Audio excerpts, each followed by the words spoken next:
వైఎస్ఆర్సీపీ పార్టీలో ప్రతి వాడిది ఒకటే డైలాగ్, రప్ప రప్ప రప్ప రప్పాలాడిస్తాడు. చివరికి ముళ్ళు లేవని లంగాగాడు కూడా చివరికి లప్పాగాడు కూడా రప్ప రప్ప ఆడిస్తారు అంటున్నాడు. అసలు నాకు అర్థం కావట్లా. ఇవాళ ఏమంటున్నాడు, పోలీసులంతా కూడా మాకు ఎగనెస్ట్గా పనిచేస్తున్నారు, పోలీసులు లాఠీల చేత మమ్మల్ని కొట్టిస్తున్నారు, రేపు జగన్మోహన్ రెడ్డి అధికారంలోకి వస్తే మేమంటే ఏంటో చూపిస్తామని చెప్తున్నాడు. అందులో మీకు తెలిసినోడే మనోడు నాగార్జున యాదమ్మ. మన యాదమ్మ చూడు, మామూలుగా కాదు, ఒక రేంజ్లో ఆస్కర్ లెవెల్లో పర్ఫార్మెన్స్ చేస్తున్నాడు. ఒకసారి చూడండి. ఆ జన్మలో మీకుండేటువంటి ప్రతి రక్త కణం కూడా భయం భయం భయం అని పుట్టించే విధంగా జగన్మోహన్ రెడ్డి గారు చేస్తారనేటువంటి విషయాన్ని మీ అందరికీ మనవి చేస్తున్నారు. ఇదంతా దృష్టిలో పెట్టుకొని మీరు రాజకీయం చేస్తే చేయండి, కానీ మా పైన కౌన్సిల్ కాగితం వేస్తే మా పైన ఇబ్బందులకు చేస్తే మమ్మల్ని లాఠీలతో వేధింపులకు చేస్తే బహుశా మీరు రప్ప రప్ప రప్ప చూశారో. జగన్మోహన్ రెడ్డి గారు సినిమాలో తీసుకెళ్తారు, జగన్మోహన్ రెడ్డి గారు చేసింది సినిమా ఉంటుందనేది అది. అందుకే పెద్దోళ్ళు చెబుతారు, ఏటగాడు గుడ్డోడైతే పెట్ట ఎత్తి చూపిందంట. పెద్దోళ్ళు మన సామెత బయట చెప్తారు. వీడు కూడా చివరికి బ్లాక్మెయిల్ చేస్తున్నాడు. ఈ అక్కాయి గాడు కూడా మాట్లాడుతున్నాడు, ఒరే మేము వైఎస్ఆర్ కాంగ్రెస్ పార్టీ వాళ్ళు చేసిన దాంట్లో 10% చేసినా కూడా ఈరోజు మీ వైసీపీ వాళ్ళంతా కూడా గువ్వా మూసుకొని ఇళ్లలో కూర్చునేవాళ్ళు. గుర్తుపెట్టుకో. తెలుగుదేశం పార్టీ జెండా పట్టుకుంటే కేసులు పెట్టారు, తెలుగుదేశం పార్టీ ఫ్లెక్సీలు కడితే కేసులు పెట్టారు, తెలుగుదేశం పార్టీ గొంతు గలాన్ని వినిపిస్తే కేసులు పెట్టారు, జై చంద్రబాబు అంటే గొంతులు కోశారు, జై టీడీపీ అంటే అక్రమ కేసులు పెట్టి అరెస్ట్ చేశారు, తెలుగుదేశం పార్టీ కార్యకర్తల ఆస్తులు విధ్వంసం చేశారు, నాయకుల ఇళ్ల మీదకు జేసీబీలు పంపించారు. మీరు కూడా ఈరోజు ప్రజాస్వామ్యం గురించి, డెమోక్రసీ గురించి మళ్ళీ మా అన్నొస్తే రప్ప రప్ప రప్ప రప్ప ఆడిస్తామని చెప్పేసి నువ్వు మాట్లాడుతున్నావంటే ఒక్కటి మాత్రం గుర్తుపెట్టుకోండి, మీరు రాష్ట్రంలో రౌడీ రాజకీయాన్ని చేస్తామంటే ప్రజలు ఎవరు కూడా తీసుకోవడానికి సిద్ధంగా లేరు. నువ్వు ప్లీనరీ సమావేశాల్లో మాట్లాడుతూ నువ్వు ఎంతోడివి, నీ చరిత్ర ఏందో నీ బతికేందో అందరికీ తెలుసు, నీ అన్ని గీతలు అందరికీ తెలుసు, అయినా కూడా నువ్వు నీచమైనటువంటి భాషలు మాట్లాడావు. నాగార్జున యాదమ్మ గుర్తుపెట్టుకోని మర్చిపోయావు, గుర్తులేదు. నువ్వు మాట్లాడిన మాటలు చంద్రబాబు నాయుడు గురించి మాట్లాడావు, లోకేష్ గురించి మాట్లాడావు, పవన్ కళ్యాణ్ గురించి మాట్లాడావు. మరి నీ స్థాయి ఏందిరా, నీ బతికేందిరా? నువ్వు వాళ్ళ గురించి మాట్లాడే స్థాయా నీకు? రేపు జగన్మోహన్ రెడ్డి వస్తే రప్ప రప్ప ఆడిస్తాడంట. జగన్మోహన్ రెడ్డి సినిమా డైలాగ్ని ఫాలో అవ్వడు, జగన్మోహన్ రెడ్డి ఫాలో అయిందే సినిమా అయిద్దంటావు. నిజమే కదా, నిజమే, వాస్తవమే. ఇప్పుడు మొన్న ఒక సినిమా తీశారు ఎలక్షన్స్ ముందు, జగన్మోహన్ రెడ్డి గారు చేసిందని ఒక సినిమా తీశారు, హూ కిల్డ్ బాబాయ్, బ్రహ్మాండంగా ఉంది. వివేకానంద సినిమా తీశారు, సూపర్ డూపర్ హిట్ అయింది. జగన్మోహన్ రెడ్డి చేసినటువంటి అమరావతి మీద సినిమా తీశారు, అది సూపర్ డూపర్ హిట్ అయింది. ఎందుకంటే విధ్వంసానికి, వినాశనానికి, వికృత బుద్ధికి, వీటన్నిటికీ care of address YS Jaganmohan Reddy గారు. ఇక వాళ్ళ కార్యకర్తలకి సైకో లక్షణాలని అప్పే విధంగా సోషల్ మీడియాలో రప్ప రప్ప రప్ప అని రెచ్చగొడుతున్నారు. చివరికి ఏ స్థాయిలోనంటే ఆ రాపిడి దెబ్బకి ఆఖరికి ముళ్ళు లేవని నాగార్జున గారు కూడా లప్ప లప్ప లప్ప అనాల్సిన కూడా రప్ప రప్ప రప్ప ఆడిస్తానంటున్నాడు. అందుకని నేను చెప్పేది ఏంటంటే, ఫస్ట్ ఆఫ్ ఆల్ ఒక్క విషయం గుర్తుపెట్టుకో, మీరు వచ్చేది లేదు. మీరు రాష్ట్రంలో రౌడీజం చేస్తామంటే ప్రజలు ఎవరు చూసేవాళ్ళు లేరు. ఇంకా మహా మాట్లాడితే మీరు ఇదే సొల్లు మాటలు మాట్లాడతా, ఈ సొల్లు పురాణాలు చెప్తా, ఈ సొల్లు మాటలు చెప్తా ఉంటే రేపు మీకు ఒక్క సీట్ వచ్చినా కూడా ఆశ్చర్యపోవాల్సిన పని లేదు. డెవలప్మెంట్ లేదు, అభివృద్ధి లేదు.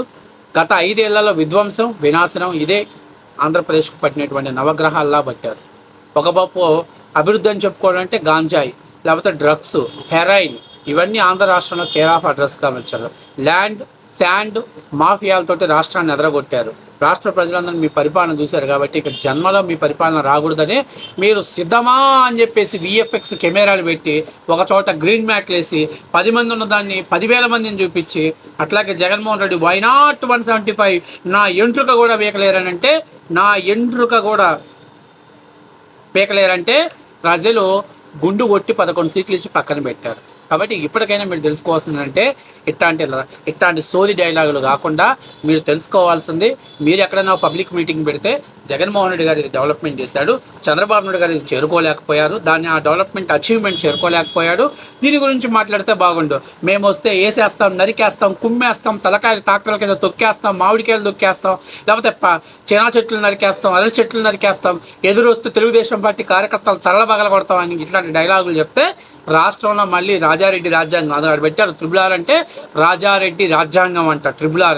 కాబట్టి ఈ ట్రిబుల్ అని చెప్పారంటే ఖచ్చితంగా ఈసారి 3 అనే పదం మీరు వాడారు కాబట్టి రాష్ట్ర ప్రజలకు కూడా 3 పోయి ఖచ్చితంగా మీకు ఆ మధ్యలో ఉన్నటువంటి అటో ఒకటో ఇటో ఒకటో ఏదైనా ఒకటి మాత్రం మిగిలిద్ది. ఆ ఒకటి కూడా బహుశా పులివెందుల ఎమ్మెల్యేగా శాశ్వతంగా మిగిలిపోయే పరిస్థితి ఉంది. నేను ఇంకొక మాట చెప్తున్నా వీడికి, ఫస్ట్ ఆఫ్ ఆల్ నీ స్థాయికి నీ బాడీ లాంగ్వేజ్కి నీ తగ్గ డైలాగు వాడు. నీకు ఈ రప్పా డైలాగులు పనికిరావు. నీకు పనికిరావు. నీ స్థాయి ఏందో, నీ రేంజ్ ఏందో, నీ వ్యవహారం ఏందో అందరికీ తెలుసు. కింద కామెంట్స్ ఒకసారి చెక్ చేసుకో. ఎంతమంది నీకు కామెంట్లు చేశారో ఆ కామెంట్లు చూసుకొని ఆ కామెంట్లు తగ్గట్టుగా నువ్వు ప్రవర్తిస్తే బాగుంటుంది. అంతేకాకుండా నువ్వు మొన్న చంద్రబాబు నాయుడు గారిని వెంకటేశ్వర స్వామి అక్కడ అలిపిరిలో వదిలేశాడు, ఇట్లాంటి నుజ్జా డైలాగులు కానీ వాడితే ఖచ్చితంగా ఆంధ్రప్రదేశ్లో ఆడోళ్ళే చీపుర్లు చాట్లతో నిన్ను కొట్టడానికి సిద్ధంగా ఉన్నారు.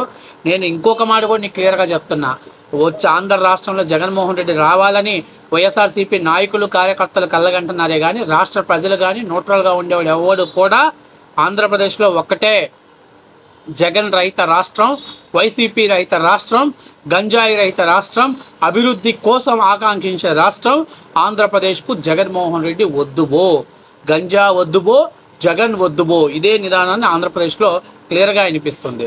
ఇక నువ్వు సిగ్గు లేకుండా ఈ రప్పా డైలాగులతో వైసీపీ నాయకులు చెలరైపోతే ఖచ్చితంగా రానున్న రోజుల్లో మీకు ప్రజలు ఎట్లా బుద్ధి చెప్పాలో, ప్రజలు మిమ్మల్ని ఎక్కడ ఉంచాలో ప్రజలకు క్లియర్గా తెలుసు. నేను ఇంకొక మాట చెప్తున్నా నాగార్జున యాదవ్, అరే నీ స్థాయికి ఇలాంటి డైలాగులు పనికిరావురా. నీ స్థాయికి డైలాగులు వేరేగా ఉన్నాయి, వేరే ఫ్రాంట్ నీకు కరెక్ట్గా సెట్ అవుద్ది. ఆ డైలాగులు ఆ ఫ్రాంట్ యూజ్ చేసుకో, బ్రహ్మాండంగా లైఫ్లో ఒక సక్సెస్ అవుతావు. అవసరమైతే దుబాయ్ లాంటి ఏరియాస్, ముంబై లాంటి ఏరియాస్లోకి వెళ్ళినా కూడా నీకు 31st నైట్ చక్కటి బిజినెస్ దొరికిద్ది. ఫుల్ క్యాష్, పర్సు నిండా కూడా, పాకెట్ నిండా కూడా క్యాష్ దొరికేటువంటి అవకాశం ఎక్కువగా ఉంటుంది. దయచేసి ఈ రప్పా డైలాగులు నీకు పనికిరావు, నీ బాడీ ఫ్రాంట్కి అవి పనికిరావు.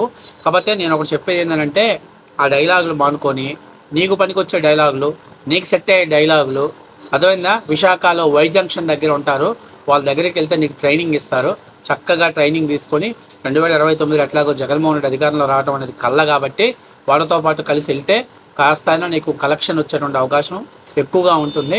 అంతేకాకుండా కొద్దిగా నీకు క్వశ్చన్ తెలుసా, వాళ్ళు వైసీపీ కార్యకర్తల కంటే కూడా 10 రెట్లు బెటర్, వాళ్ళు చాలా 10 రెట్లు బెటర్. వాళ్ళకి సొసైటీ మీద అవగాహన ఉంది, సొసైటీ డెవలప్మెంట్ అవ్వాలనేటువంటి ఆలోచన ఉంది, సమాజంలో మంచిగా బతకాలనేటువంటి ఆలోచన ఉంది. మీరు సమాజంలో గంజాయి కొట్టి, బీరులు దాగి, పుస్కా ప్యాకెట్లు తిని నా అంతటోళ్ళు లేరు, మేము పెద్ద పోటుగాళ్ళం, జగన్మోహన్ రెడ్డి గారి అధికారంలోకి వస్తే గంగమ్మ జాతరలో పొట్టేళ్ళు నరికినట్టు తలకాయలు తెగ నరుకుతాం, రప్ప అని ఇట్లాంటి చెత్త డైలాగులు ఫ్రాంట్లు మీరు మాట్లాడతారని వాళ్ళకి లేదు. కాబట్టి నేను చెప్పేది ఏంటంటారు, అబ్బాయి నీకు ఇది సెట్ కాదు, నీకు సెట్ అయ్యేదాన్ని నువ్వు చూసుకుంటే ఆ బిజినెస్లోకి నువ్వు తొందరగా వెళ్ళిపో. 2029 జగన్మోహన్ రెడ్డి అధికారం రావడం అనేది కల్లా.